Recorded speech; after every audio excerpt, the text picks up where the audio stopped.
आज आपण मूकबधिर विद्यार्थ्यांना मकर संक्रांतीचं महत्व आपण सांगणार आहोत साइन लँग्वेजच्या आधारे।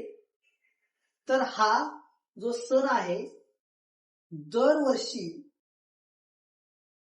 आपल्या भारतात आनंदात साजरा केला जातो। त्यामध्ये विशेष करून सगळ्या मुलांना किंवा सगळ्यांना या मकर संक्रांतीच्या सणाचं खूप कधी कधी येतो हे वाटतं।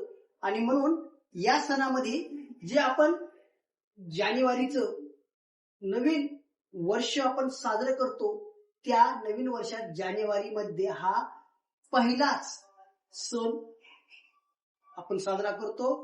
तर या सणाचं वैशिष्ट्य म्हणजे हा सण जानेवारी महिन्याच्या 14 तारखेलाच दरवर्षी साजरा करतात।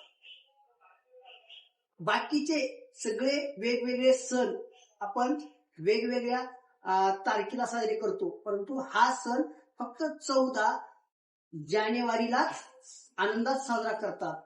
त्यामध्ये विशेष करून या सणामध्ये बारीक तीळ असतं, तीळ आणि गोड गूळ, जो पिवळा गूळ आपण वाटप करून मिक्स करून तो आपण मित्रांना वगैरे वाटतो। गोड खाऊन हा सण, हा मकर संक्रांतीचा जो सण आहे हा साजरा केला जातो।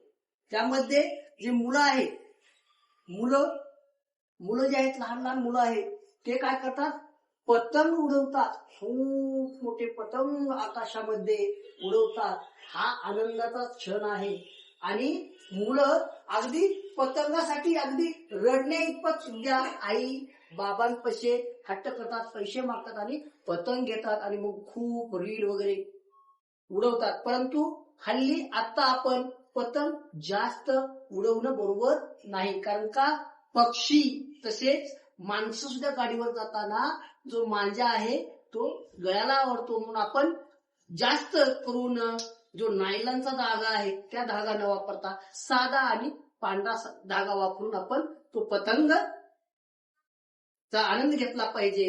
आणि म्हणून या सणाला आपण सर्वजण तिळगुळ आणि गोडगोड घ्या। म्हणजे या सणामध्ये आपण या सणाला म्हणतो आपण की तिळगुळ घ्या आणि गोड गोड बोला। मित्रांनो, या चॅनलला सबस्क्राईब, लाईक आणि कमेंट करायला विसरू नका। धन्यवाद।